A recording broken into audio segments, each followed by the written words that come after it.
Bonjour à tous et à toutes, bienvenue sur la chaîne Parole de vie, particulièrement dans le programme Ma méditation du matin.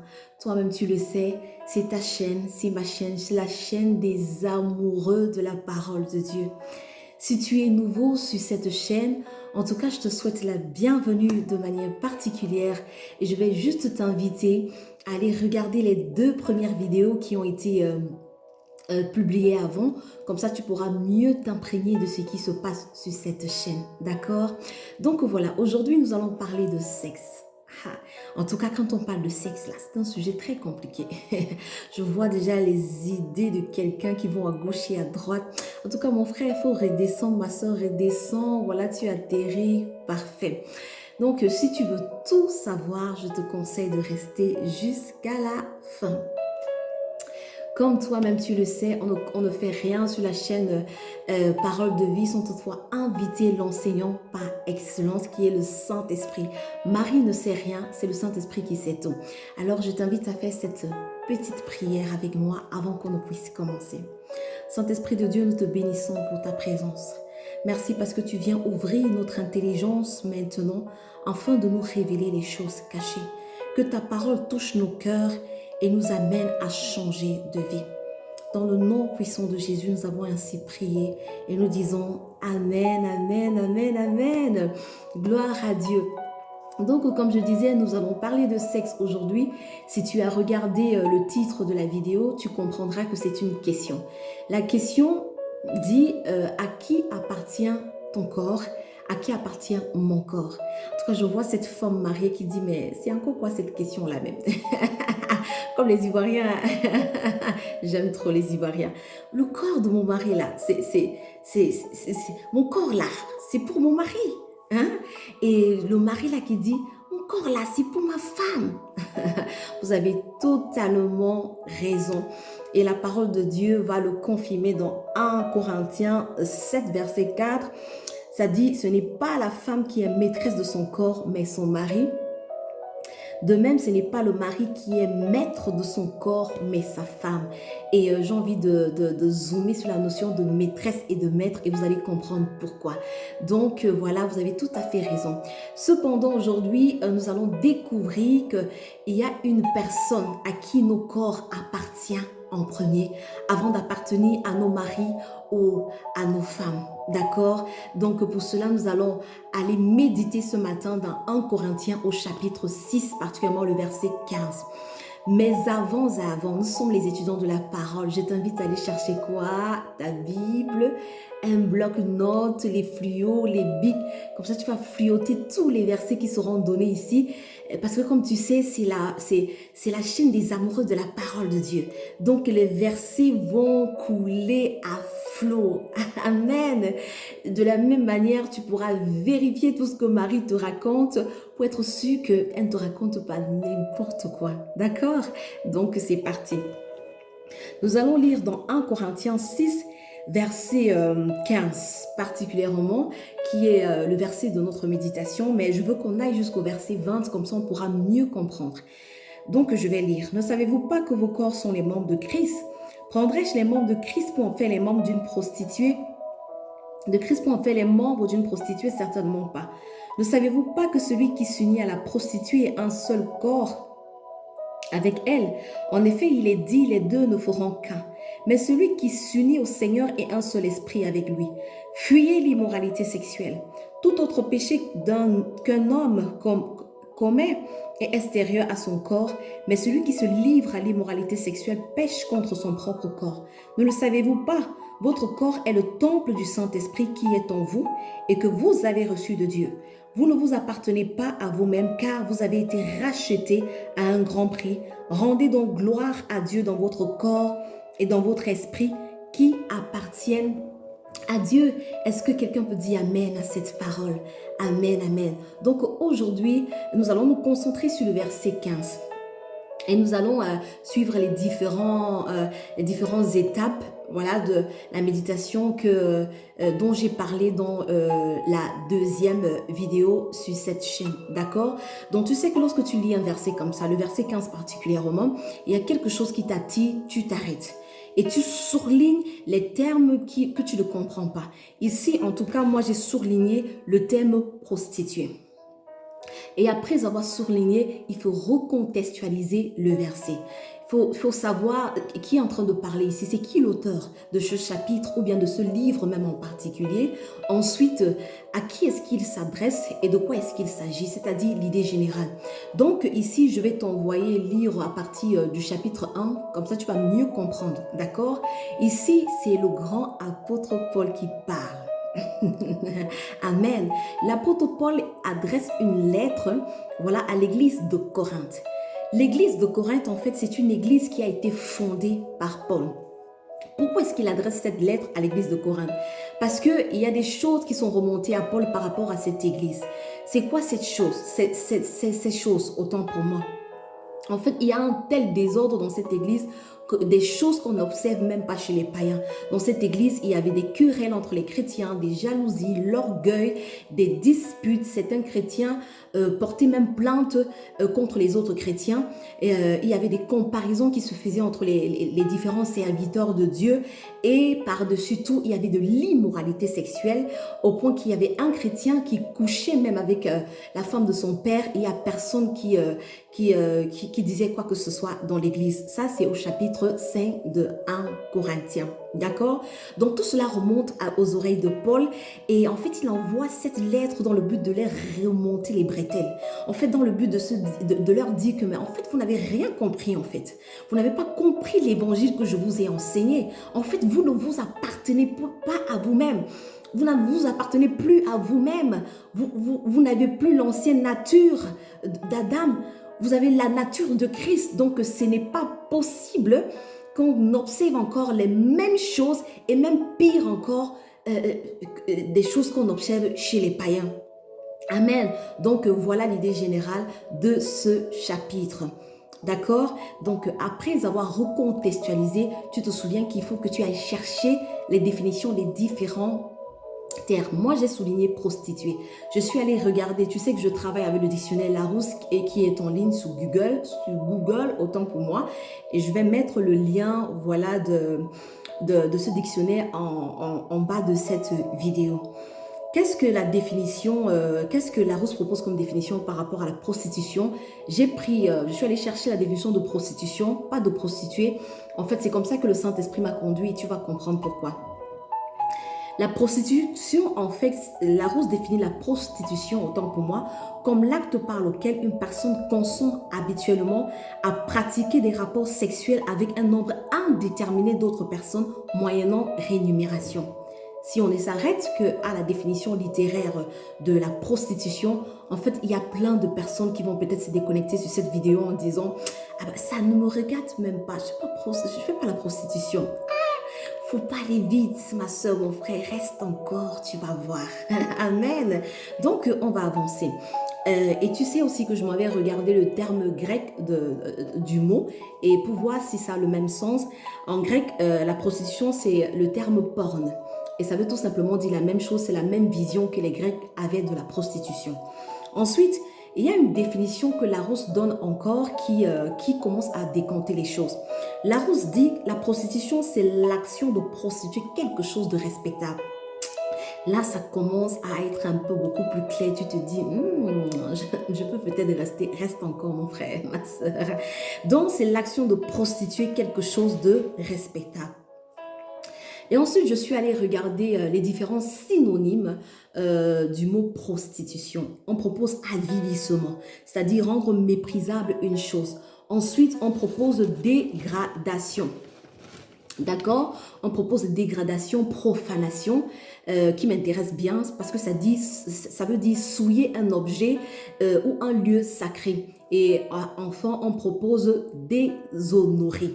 D'accord? Donc, avec toutes ces différentes définitions, j'ai essayé de reformuler la définition de prostituée. Voilà, maintenant tu comprends pourquoi le Saint-Esprit m'a envoyé chercher prostitution.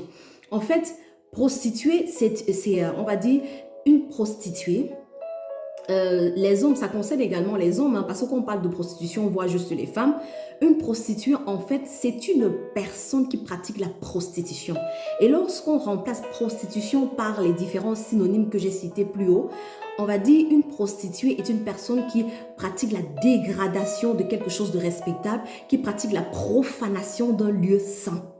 Amen, amen. Donc là, maintenant, tu commences à voir mieux. Voilà, ça commence à s'éclairer. Maintenant, on va revenir à la prostituée dont parle Paul. En général, dans le monde, quand on parle de prostitution, on visualise juste le sexe. Mais ici, Paul ne se limite pas au sexe. Paul parle de tous les membres. Donc, tu peux prostituer même ta bouche, tu peux prostituer tes yeux, tu peux prostituer ton nez. Paul parle des membres. Il ne s'arrête pas juste au sexe. Et on va lire, on va retourner dans le verset 15. Paul dit, « Prendrai-je les membres de Christ pour en faire les membres d'une prostituée? Certainement pas. » Il parle des membres de Christ. On sait que les membres d'un corps, les pieds, les mains, le cœur, les yeux, le nez, la bouche, les oreilles, ce sont les membres. Donc ce message nous concerne nous tous. Pas seulement, c'est vrai qu'il va zoomer sur le sexe parce que c'était quelque chose qui était vraiment palpable dans cette église. Mais ici, le message concerne nous tous.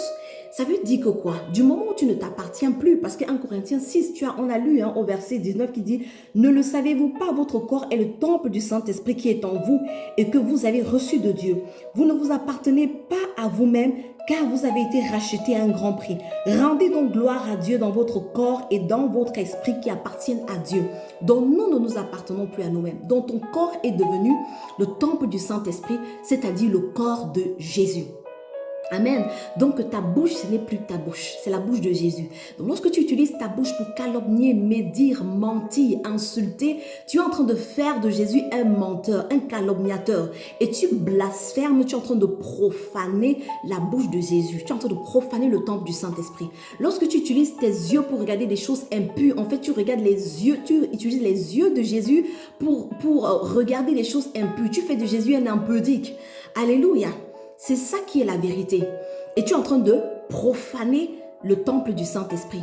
Lorsque tu utilises tes mains pour aller voler, en fait, tu fais de Jésus un voleur. Parce que les mains là sont les mains de Jésus. Tu es en train de prostituer, tu es en train de profaner le temple du Saint-Esprit.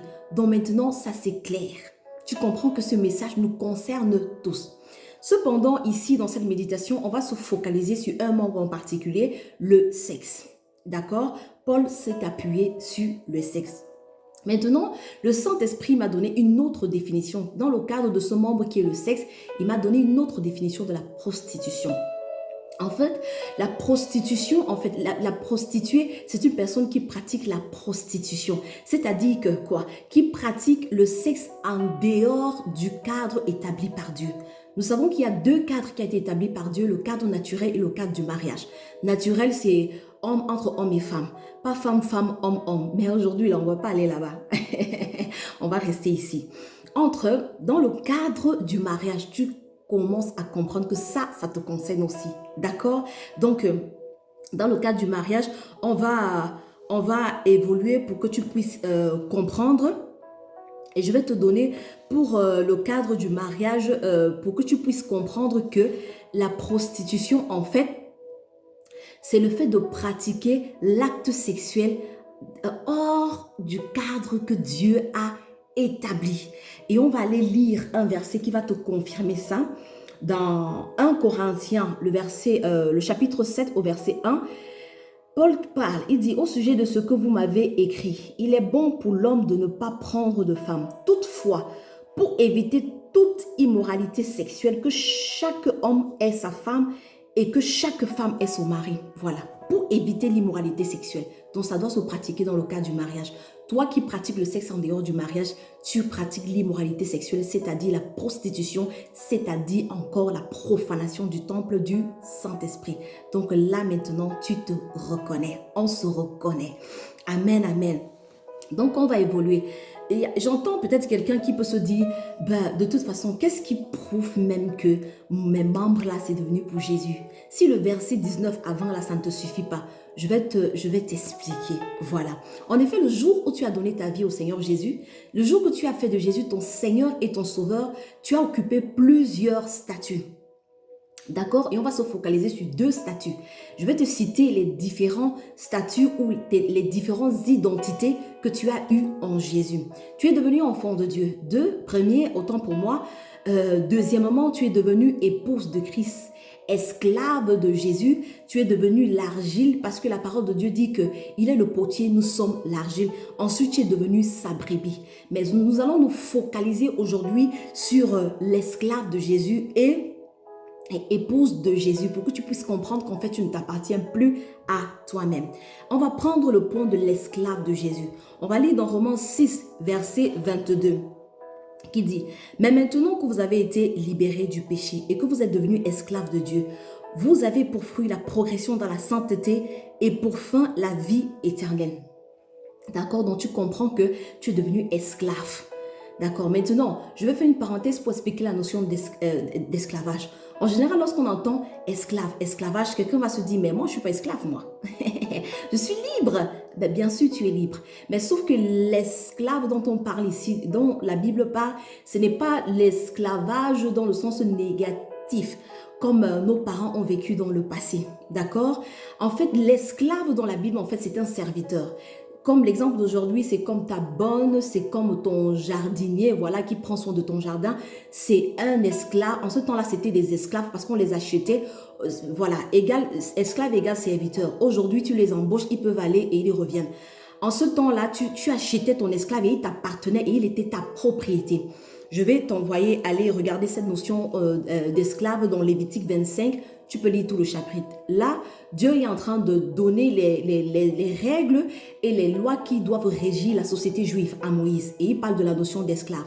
En fait, Dieu interdisait aux Juifs de prendre leurs frères pour esclaves, c'est-à-dire pour serviteurs. S'ils avaient besoin d'esclaves, ils devaient aller dans les autres nations, d'accord, c'est-à-dire les nations païennes. Et il y a l'histoire de Joseph qui vient encore confirmer cette notion d'esclave. Joseph a été livré comme esclave en Égypte et Potiphar l'a acheté. Et lorsque Potiphar l'a acheté, il s'est rassuré que, bien évidemment, il y avait une preuve que ses frères avaient vendu Joseph pour pas prendre un esclave qui s'est enfui de chez son maître. Voilà. Et il y a aussi Agar, avec Abraham. Agar était l'esclave de Sarah, c'est-à-dire sa servante. Et la preuve, c'est lorsqu'elle s'est enfuie la première fois avec sa grossesse, l'ange qui est apparu à Agar a dit « Retourne vers ta maîtresse, retourne vers ton maître. » D'accord? La notion de maître ici, c'est quoi? Quand tu dis que Jésus est mon Seigneur, ça veut dire qu'il est ton maître. Amen. Donc c'est ça la notion d'esclavage, d'esclave dans la Bible. Je referme la parenthèse. Donc nous sommes devenus esclaves de Jésus. Jésus est devenu notre maître. Et en tant qu'esclave, on doit faire exactement ce que notre maître nous dit parce que nous ne nous appartenons plus à nous-mêmes. Nous appartenons à notre maître. Nous sommes sa propriété. Mais voilà, la bonne nouvelle aujourd'hui, c'est que nous avons un maître excellent. Comme il n'en a jamais, comme on n'en a jamais vu. Voilà, si je veux reformuler comme ça. Jésus, c'est un maître magnifique, excellent. Parce que, pourquoi? Parce qu'il a donné ça. Un maître qui donne sa propre vie pour ses esclaves, c'est extraordinaire. Un maître qui n'a pas fait de ton corps un objet je sais pas, un objet, je sais pas, il n'a pas fait de ton corps, il ne t'a pas pris pour aller faire des travaux durs, etc. Mais il a décidé de faire de ton corps son lieu d'habitation, son temple. Est-ce que nous pouvons acclamer Jésus ce matin? Oui, tu peux acclamer Jésus parce que c'est le meilleur des maîtres. Nous sommes contents, nous sommes heureux de lui appartenir. Et je veux prendre également, et en tant qu'esclave aussi, en ce temps-là, tu étais scellé. Voilà, quand on te scellait, on mettait une marque sur toi qui montrait que tu appartiens à un maître. Donc, ce qui fait que tu ne pouvais pas t'enfuir pour aller travailler chez un autre maître. D'accord? Voilà. Avec cette marque-là, on devait savoir que tu appartiens déjà à quelqu'un. Et de la même manière, Éphésiens 4, verset 30 dit « N'attristez pas le Saint-Esprit de Dieu par lequel vous avez été scellés pour le jour de la rédemption. » Nous avons été scellés par le Saint-Esprit. Dans le monde spirituel, lorsqu'on te regarde, on reconnaît que tu es esclave de Jésus, que tu appartiens à Jésus.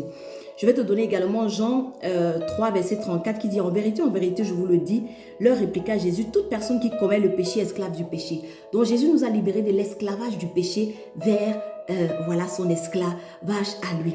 Et Romains 6, verset 18 dit « Et une fois libérés du péché, vous êtes devenus esclaves de la justice. » On sait que la justice de Dieu, c'est Jésus. Donc, tu es devenu esclave de Jésus. Amen, amen, amen, amen, amen. Donc, voilà, on va prendre la notion d'épouse de Jésus. On va lire dans Éphésiens 5, verset 25, qui dit « Marie, aimez vos femmes comme Christ a aimé l'Église et s'est livré lui-même pour elle. » D'accord? Si on peut comparer, en fait, l'amour qu'un homme naturel peut avoir envers sa femme à l'amour que Jésus a eu envers son Église, ça veut dire que nous sommes l'épouse de Christ. C'est-à-dire que l'homme naturel doit prendre pour modèle l'amour que Jésus a eu envers son Église. L'Église, c'est quoi? C'est l'ensemble de tous les croyants, d'accord? De tous ceux qui ont confessé Jésus un jour. Alors, tu es l'épouse de Christ. Amen, amen, amen. Et en tant qu'épouse, il faut comprendre que le mariage physique symbolise en fait, autant pour moi, symbolise en fait l'union de Christ et du corps du croyant qui est l'Église. Donc lorsque tu deviens épouse de Christ, ton esprit, l'esprit de Jésus, c'est ton esprit, vous devenez un. Ton corps, c'est son corps. Amen. Et ensuite, il y a quelqu'un qui peut me dire, mais en fait, en tant qu'épouse, il faut une alliance, voilà, comme moi, par exemple. Voilà. Mais je viens t'annoncer, en fait, que actuellement, la cérémonie de mariage n'a pas encore eu lieu. Ça aura lieu le jour de l'enlèvement pour les chrétiens qui savent de quoi je parle. Voilà, le jour de l'enlèvement, Jésus viendra enlever son église, c'est-à-dire son épouse. Pour le moment, nous sommes dans les périodes de fiançailles. Donc, tu es une épouse promise, c'est-à-dire tu es une fiancée. D'accord? Et le Saint-Esprit t'a été donné comme coach pour pouvoir te façonner, pour pouvoir t'embellir, afin que le jour que ton époux viendra, que vraiment que tu sois voilà, présentable, que tu sois à son image.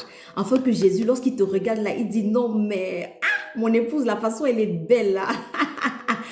Papa Saint-Esprit, tu as fait un travail comme ça. D'accord? Et la parabole également des 10 vierges nous parle de l'enlèvement. Hein. En fait, il y a les vierges sages et les vierges folles. Ce sont les sages qui sont rentrés dans la cérémonie avec leur époux parce qu'elles, en fait, elles s'étaient bien préparées. Elles avaient laissé le Saint-Esprit les façonner à l'image de Christ, à l'image de leur époux. Malheureusement, les vierges folles, elles n'ont pas pu rentrer parce que Jésus leur a dit, je ne vous connais pas. En fait, il n'y a rien de moi en vous. D'accord? Donc, vous ne me ressemblez pas. Alléluia. Donc, en tant qu'épouse de Christ, nous devons vraiment être prêtes pour le jour de la cérémonie. Amen. Donc, voilà. Nous allons continuer et en même temps, en tant qu'épouse de Christ, en fait, nous avons été scellés. D'accord? Et il y a Romains 8, verset 9 qui dit, si quelqu'un n'a pas l'esprit de Christ, il ne lui appartient pas. Nous avons été scellés toujours par le Saint-Esprit. Donc, le seul fait que tu es le Saint-Esprit en toi montre que tu es l'épouse de Christ, que tu es sa fiancée promise, que tu es l'épouse promise. Voilà, c'est-à-dire sa fiancée. Amen, amen. Donc, on va continuer, voilà, avec Éphésiens 5, on va aller au verset 26 qui dit, parce que Éphésiens 5, verset 25 disait, « Marie, aimez vos femmes comme Christ a aimé l'Église et s'est livré lui-même pour elle. » Au verset 26, ça dit, afin de la sanctifier par la parole après l'avoir purifiée par le baptême. Là, je veux faire une parenthèse pour rajouter, voilà, les différents, pour rajouter à ce que j'avais dit dans ma première vidéo où je parlais des différentes raisons qui doivent te pousser à retourner urgemment à une vie de lecture et de méditation de la parole. En fait, si tu ne retournes pas à cette vie, Jésus ne pourra pas te sanctifier. D'accord? Parce que ici on te dit qu'il va te sanctifier par sa parole. Amen. Et également, un autre point, ta foi, voilà, pourra être ébranlée si tu n'es pas fondé sur la parole. C'est la parole qui forge ta foi. Et on va lire dans Romains 10, verset 17 qui dit, ainsi la foi vient de ce qu'on entend et ce qu'on entend vient de la parole de Dieu. Amen, amen. On va refermer la parenthèse. Donc, on va continuer au verset 27 d'Éphésiens 5 toujours, qui dit, afin de faire paraître devant lui cette église glorieuse sans tache, ni rite, ni rien de semblable, mais sainte et irrépréhensible. Donc, on est toujours dans la continuité de ce que tu es devenu épouse de Christ. Tu es en phase de préparation. Et le jour que tu vas rencontrer ton époux, Christ dit qu'il ne vient pas chercher une église avec des taches, une épouse avec des taches, avec des péchés, avec des fardeaux. Non, il vient chercher une épouse qui est prête, voilà, à se marier sans tache ni ride, ni rien de semblable. Amen, amen. Donc voilà, et on va terminer avec 1 Corinthiens 7, verset 4 qui dit, tout à l'heure tu as répondu, hein, le corps de la femme, voilà, la femme n'est pas maîtresse de son corps, d'accord? Et voilà, l'homme de son côté n'est pas maître de son corps. Le corps de la femme appartient à son mari et celui de son mari à son époux. Et celui de son mari à son épouse, autant pour moi. Donc tu comprends qu'en tant qu'épouse de Christ, le corps là, c'est pas pour toi. Tu ne peux pas disposer du corps de Jésus comme tu le désires. Tu ne peux pas faire de son corps n'importe quoi. Amen, amen. Donc voilà, je pense que ça t'a convaincu. Et on va progressivement avancer. On va prendre la question que Paul a posée dans le verset 15. Il dit, prendrais-je les membres de Christ pour en faire les membres d'une prostituée? En tout cas, tu as la réponse. Lui-même l'a dit certainement pas. Maintenant que tu sais que tu ne t'appartiens plus, tu n'as pas le droit de toucher, d'utiliser les membres de Christ à des choses qui ne le glorifient pas. D'accord? Tu n'as pas le droit. Et voilà. 1 Corinthiens 3, verset 16 à 17 dit, ne savez-vous pas que vous êtes le temple de Dieu et que l'Esprit de Dieu habite en vous? Si quelqu'un détruit le temple de Dieu, Dieu le détruira car le temple de Dieu est saint et c'est ce que vous êtes, autant pour moi. Parfois on lit la Bible, il y a des versets comme ça, on cache les yeux, je n'ai rien vu. En fait, Dieu est clair et sa parole est la vérité. Il dit, si quelqu'un détruit son temple, là, lui-même là, il va le détruire. Parce que son temple là, c'est saint. Il ne faut pas toucher au temple de Dieu. Amen. En tout cas, j'entends quelqu'un qui peut peut-être se poser la question, à qui s'adresse ce message? En tout cas, ce message s'adresse à nous tous. On a bien vu au départ que la prostituée dont Paul parle, ce n'est pas celle qui prostitue seulement son sexe. Tu peux prostituer les yeux, la bouche, les mains, etc. Mais il s'est focalisé sur le sexe. Donc, du fait que Paul s'est focalisé sur le sexe, ce message, en fait, s'adresse particulièrement aux personnes qui vivent dans l'immoralité sexuelle. Si tu es, en tant que chrétien, tu as un copain, tu as une copine, voilà, tu vis dans l'immoralité sexuelle parce que le Saint-Esprit dit que la prostitution, c'est le fait de pratiquer l'acte sexuel en dehors du cadre établi par Dieu, c'est-à-dire en dehors du mariage. Si tu vis dans une vie de concubinage, mon frère, ma soeur, ça te concerne toi également parce que tu n'es en rien différent de celle, voilà, qui a son copain ou bien de celui qui a sa copine. La seule différence, c'est peut-être toi, tu as des enfants, mais ça ne change pas la loi de Dieu, d'accord? Ça te concerne également ce message. Amen. Je veux m'appuyer sur le fait que ça ne change pas la loi de Dieu. Parce que de nos jours, en fait, c'est juste déplorable parce que avant, les femmes allaient en mariage en respectant la règle de l'art, surtout dans notre Afrique chérie. D'accord? Les parents s'assuraient que les filles aillent en mariage vierge. Elles allaient dans la règle, en respectant la règle de l'art. Mais aujourd'hui, en fait, le phénomène de concubinage a envahi le monde. C'est-à-dire le péché est monté d'un cran. En Europe, c'est grave. C'est difficile de voir des couples mariés. C'est toujours mon concubin, mon compagnon, ma compagne. En Afrique également. C'est déplorable. Mais ma soeur, mon frère, j'ai envie de te dire que ce n'est pas parce que plusieurs personnes font la même chose que cette chose est devenue la vérité de Dieu. Non, c'est la parole de Dieu qui est la vérité. Le sexe se pratique dans un cadre bien défini par Dieu lui-même, c'est-à-dire le cadre du mariage. Si tu n'es pas marié, légalement doté, ah ben, ça veut dire que tu es dans l'immoralité sexuelle. Hein? C'est pas parce que plusieurs personnes font la même chose que cette chose est devenue la vérité de Dieu. Ce n'est non plus parce que vous avez des enfants. Quelqu'un va dire, on a des enfants, comment je fais? C'est pas parce que vous avez des enfants que Dieu maintenant tolère le péché, qu'il tolère l'immoralité sexuelle. Non, il est fidèle à sa parole. C'est sur sa parole qu'il se base. Ce n'est pas parce que vous avez des enfants que Dieu commence à tolérer le péché. Il est le même hier, aujourd'hui. Sa loi est éternelle. La parole de Dieu est éternelle. D'accord? Donc, ma soeur, mon frère qui vit dans le concubinage, c'est une prière. Il est question de ton salut. D'accord? Tu vas voir ton mari, ton concubin, autant pour moi, tu lui dis, bah, il faut que tu m'honores. Et s'il ne t'honore pas, maman, il faut le laisser. Faut le laisser. Dieu a quelqu'un de meilleur pour toi. Il s'agit de ton salut, l'enjeu est très grand. Donc, ce message également concerne des personnes qui vivent dans la masturbation. Si mon frère, ma soeur, tu te masturbais, tu ne savais pas que c'était quelque chose de mauvais. Aujourd'hui, je viens te dire que c'est de l'immoralité sexuelle parce que tu ne peux pas prendre tes mains, les mains de Jésus, ou bien toucher son corps comme tu veux et faire des choses impures avec. D'accord? C'est de l'immoralité sexuelle. Ensuite, toi qui pratiques l'adultère, en tout cas, l'autre là, tu sais. Nous, on n'a même pas besoin de te dire. D'accord? Et je vais t'envoyer toujours lire dans 1 Corinthiens 6, verset 9 à 10. Là, Paul dit que les impudiques n'hériteront pas le royaume des cieux et il cite autres péchés. Maintenant, quelqu'un, cette question-là, ça revient, c'est en train de monter dans le cœur de quelqu'un. Mais j'ai anticipé là, je vais te répondre. Parce que nous, les chrétiens, là, on aime bien ça. Tu es qui en fait pour nous juger? Tu nous juges même pourquoi? Elle est même qui? Mon frère, ma soeur, j'ai envie de te dire que Dieu m'autorise, il me donne le droit et même le devoir de te juger. Parce que le jugement qui est empreint d'amour est le jugement que Dieu désire. Parce qu'en général, c'est la raison pour laquelle je dis toujours de recontextualiser les versets. Un chrétien va te citer ce verset-là qui l'arrange. Tu ne jugeras point et tu ne seras pas jugé. Hein, il faut recontextualiser, d'accord? Maintenant, Paul va te dire ici qu'en fait, normalement, les chrétiens doivent se juger entre eux. Mais les païens, nous n'avons pas le droit de les juger. C'est Dieu qui les juge parce qu'ils n'ont pas la même nature que nous. Je vais aller lire dans le chapitre 5 de 1 Corinthiens au verset 12 qui dit « Est-ce à moi, en effet, de juger les gens de l'extérieur? N'est-ce pas ceux de l'intérieur que vous devez juger? Les gens de l'extérieur, Dieu les jugera. Chassez le méchant du milieu de vous. » Paul est très fort, hein? Il dit chassez le méchant du milieu de vous. Celui qui, tout en se disant frère, tout en se disant sœur en Christ, continue de vivre comme un païen. Il dit vous devez le chasser, mais aujourd'hui on va chasser personne. Dieu, il a besoin de vous. Amen. Donc tu comprends avec ce verset que j'ai le droit et même le devoir de te parler, de te dire ce qui est la vérité. Si je ne le fais pas, Dieu me redemandera ton sang. Et je veux prendre l'exemple de l'apôtre Paul.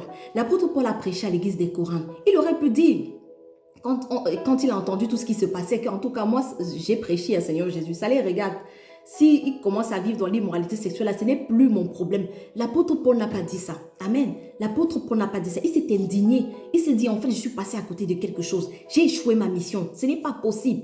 Et il a envoyé cette lettre pour vraiment les secouer, tirer les oreilles, qu'il faut que vous reveniez à de bons sentiments. Amen. Donc voilà. Et mais je ne te juge pas. Je ne te condamne pas autant pour moi. D'accord? Je suis en train juste de te dire la vérité. C'est ce que Dieu met dans ma bouche. Je suis en train de dire la vérité. Je ne te condamne pas. Amen, amen. Donc voilà, là j'ai anticipé cette question.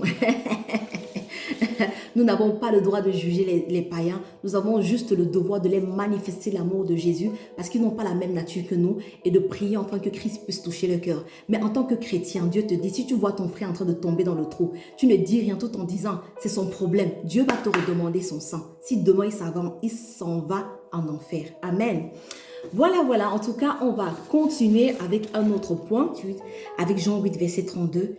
Vous connaîtrez la vérité vous affranchira. Aujourd'hui, c'est la vérité que le Seigneur est en train de libérer. Ça va affranchir quelqu'un s'il laisse la parole de Dieu pénétrer son cœur.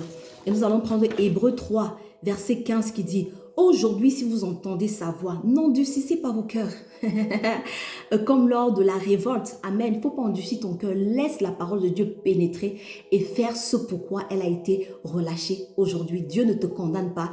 Il te tend la main comme le père de l'enfant prodige. Amen. Et je veux terminer cette rubrique avec un témoignage qui fait rire, mais qui est très profond, qui viendra en fait confirmer tout ce qu'on a dit maintenant là. Donc, c'était un jeune chrétien, un bon chrétien, voilà, qui vivait dans une vie de sanctification. Un dimanche, il rentrait de l'église et puis il croise une jeune fille. Cette jeune fille-là, ils ont grandi ensemble. Mais pendant qu'elle était jeune, il courait beaucoup après cette jeune fille-là, mais elle n'était pas de sa classe, voilà. Elle n'avait jamais accepté ses avances. Et puis la jeune fille-là le rencontre, voilà, elle était un envoyé du diable pour détruire la sainteté du gars d'autrui. Et puis, elle lui dit, je sais que tu me désirais beaucoup quand on était adolescent. En tout cas, maintenant, si tu veux, on peut prendre un bon temps ensemble, tel jour, à tel hôtel, juste pour s'amuser. Hein, voilà, il n'y a rien de sérieux. Et puis, la chair s'excite. Il dit oui. Ils prennent rendez-vous. C'était dans 3 jours. Il arrive à la maison, le Saint-Esprit ne le laisse pas. Il dit que mais ça ne va pas chez toi. Qu'est-ce que tu viens de dire là? Et le Saint-Esprit commence à le tourmenter. Il décide de prendre 3 jours de jeûne. Premier jour, il est sincère devant Dieu. Il dit, papa, je sais que c'est pas bien. C'est mal l'immoralité sexuelle. Mais mon corps, c'est plus fort que moi. J'ai envie de coucher avec la fille là. Deuxième jour, pas de réponse. Troisième jour, le lendemain, il devait aller à l'hôtel. Il entend fortement la voix du Saint-Esprit lui poser une question.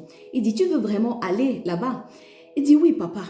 Il dit, bon, savez le sexe de qui que tu vas aller là-bas en fait? Il s'arrête un instant, il dit, avec le sexe de qui, comment? Mais papa, avec mon sexe. L'Esprit de Jésus lui dit, en fait, tu as oublié. Tu ne sais pas que le jour que tu m'as accepté comme Seigneur et Sauveur de ta vie, en fait, je suis devenu ton maître. Seigneur, ton maître, dont ton corps ne t'appartient plus, dont ce sexe-là n'est pas à toi, c'est le mien. Bon, moi, je ne suis pas contre le fait que tu vas à cet hôtel, hein, mais s'il te plaît, en partant, dépose mon sexe ici avant d'aller là-bas. Ça fait rire, mais c'est profond. Et puis, ça l'a touché, il s'est mis à pleurer, il a demandé pardon au Seigneur et il a annulé le rendez-vous. Donc, mon frère, ma soeur, faisons attention. Le Seigneur nous parle aujourd'hui, ouvrons nos cœurs et laissons l'Esprit de Dieu faire ce qu'il veut faire ce matin. Amen. Donc, nous sommes arrivés au terme de cette première rubrique et nous allons clôturer par une petite prière. Tu le sais, on finit toujours une méditation par la prière. Saint-Esprit, nous te bénissons pour tout ce que tu nous as appris. Merci pour la profondeur de ta parole. Merci pour la vie de quelqu'un que tu touches. Merci parce que ta parole est relâchée pour provoquer du changement dans nos vies. Merci Saint-Esprit. Donne la force à un frère, à une sœur, papa, de sortir de ce lieu obscur dans le nom puissant de Jésus. Amen, amen, amen. Nous allons continuer avec la rubrique 2 qui est la rubrique, en tout cas, rubrique. Ce mot-là, hein, il y a un problème avec rubrique. Voilà. La rubrique pratico-pratique. Dans cette rubrique, en fait, voilà, je vais te dire comment tu peux pratiquer tout ce on vient de voir. En fait, je vois quelqu'un qui dit, j'ai entendu tout cela et je veux vraiment faire ce que le Seigneur me demande de faire. Qu'est-ce que je fais? Je suis trop sale, j'ai trop péché, je me suis prostituée des années, même celle qui fait la prostitution pour de l'argent. Tu n'es pas assez sale pour Dieu. Il n'y a rien qui peut... Il n'y a pas une saleté qui peut dépasser le savon qui est le sang de Jésus. Là, ça lave tout, maman. Il ne faut pas partir, il faut revenir à la maison. Donc, va tout simplement dans ta chambre. Sincèrement, tu pries le Seigneur, tu lui demandes pardon. Et ensuite, tu crois qu'il t'a pardonné. Et tu prends des bonnes résolutions. Tu demandes la force au Saint-Esprit de pouvoir marcher dans cette vie désormais de sanctification. Car on dit, ce n'est ni pas la force, ni pas la puissance, mais c'est par son esprit. Zacharie 4, verset 6. Et ensuite, pour cette personne qui dit, j'ai trop péché, Dieu ne peut pas me pardonner, arrête d'écouter les voix de forteresse, là, c'est la voix du diable. Parce que 2 Chroniques 30, verset 9 te dit, en effet, l'Éternel, votre Dieu, fait grâce et il est rempli de compassion. Il ne se détourne pas de vous si vous revenez à lui. Dieu ne peut pas se détourner de toi. Il n'attend que toi. As-tu vu le père de l'enfant prodigue le chasser parce qu'il est revenu à la maison? Il n'attendait que lui, jour et nuit, il veillait, il regardait si son fils devait revenir. Et il a organisé une fête à son honneur. C'est la même chose qui se passe dans le ciel quand tu reviens à la maison. Les anges fêtent, on acclame, d'accord? Parce que tu es passé de la mort à la vie. Et ensuite, le cas pratique que le Saint-Esprit m'a donné, tu te souviens que je dis qu'il y avait un cas pratique, c'est le cas des personnes qui sont oppressées sexuellement par les maris de nuit, les femmes de nuit, des personnes qui souffrent de problèmes de masturbation. En fait, je vais te donner quelques versets que tu vas proclamer de tout ton cœur. Tu peux proclamer 1 Corinthiens 3, verset 17 qui dit, si quelqu'un détruit le temple du Saint-Esprit, Dieu le détruira parce que le temple du Saint-Esprit est saint. Amen, amen. Et c'est ce que vous êtes. Et c'est ce que vous êtes. Amen. Et tu peux prendre 1 Corinthiens 6, verset 15. Tu proclames, tu déclares, mon corps appartient au Saint-Esprit. Mon corps appartient à Jésus. Prendrais-je les membres de Christ pour en faire les membres du prostitué? Tu demandes à ces démons-là. Tu dis qu'ils ne sont pas, ils sont illégaux dans ta vie. Ils n'ont pas le droit, ils ne peuvent pas toucher aux membres du corps du Christ. Tu peux également prendre Matthieu 21, verset 13, Romains 6, verset 18. Proclame tous ces versets chaque jour jusqu'à ce que la vérité soit amenée à la manifestation. Continue de lire ta Bible. Le Saint-Esprit certainement va déposer d'autres versets dans ton cœur avec lesquels tu pourras prier et ta prière deviendra beaucoup plus efficace. Sois fortifié. Jésus t'aime d'un amour que tu ne peux même pas toi-même comprendre. Reviens tout simplement à la maison. Eh ben, j'entends quelqu'un qui me dit, de toute façon, comment je vais faire?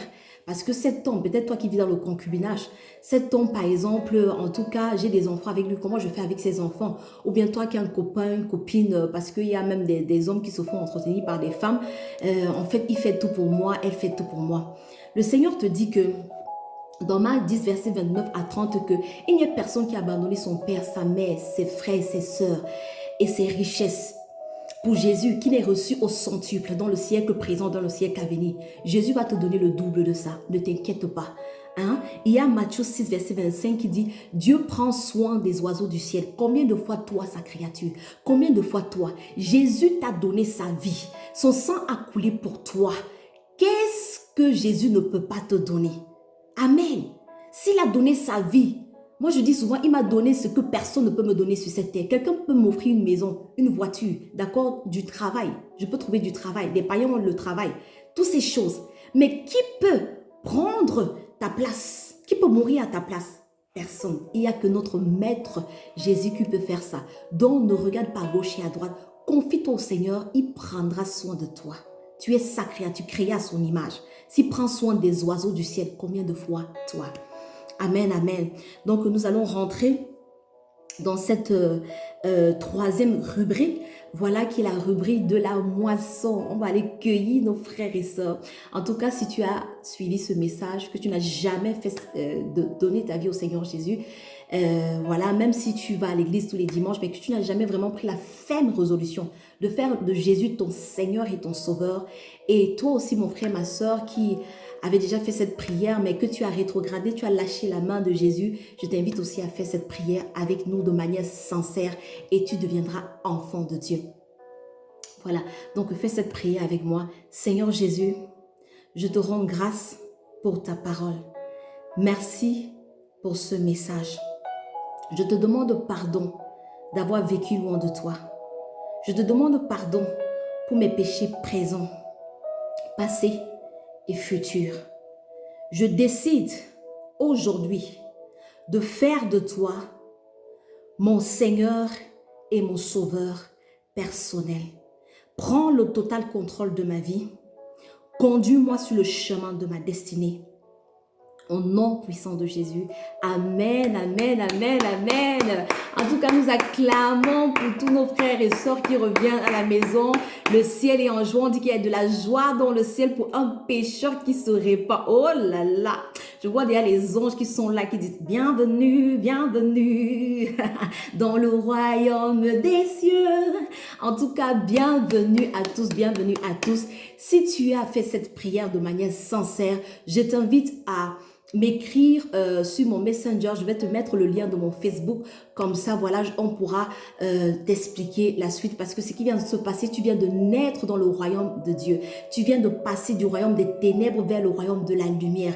Et en tant qu'enfant nouveau-né, on veut prendre soin de toi. On veut te nourrir afin que tu puisses grandir et que le Père te fasse rentrer dans ta destinée. Amen, amen. Toi-même qui avais rétrogradé, si tu n'as pas d'église, écris-moi sur mon Messenger et voilà, je me ferai le plaisir en tout cas de te recontacter pour t'expliquer la suite. Amen. En tout cas, j'acclame encore. Gloire à Dieu, gloire à Dieu. Donc voilà, nous sommes arrivés à la fin de cette vidéo. Voilà, si ce message t'a touché, si ça ne te concerne même pas, partage, envoie ça à quelqu'un, envoie ça à une personne. Voilà, que tu sais qu'il est dans les différentes situations que nous avons citées ici. Partage, partage, partage. Voilà, si ça t'a touché, si le Seigneur a parlé à ton cœur, si tu as pris des décisions aujourd'hui, en tout cas, n'hésite pas de commenter ce que Dieu a fait pour toi. Commenter, c'est une manière de rendre grâce. À cause de ton témoignage, de ton commentaire, une autre âme peut venir au Seigneur Jésus. Une autre âme peut s'arrêter sur cette vidéo et décider de la regarder et le Seigneur parle à son cœur. Amen, amen. Donc, c'est très important de commenter.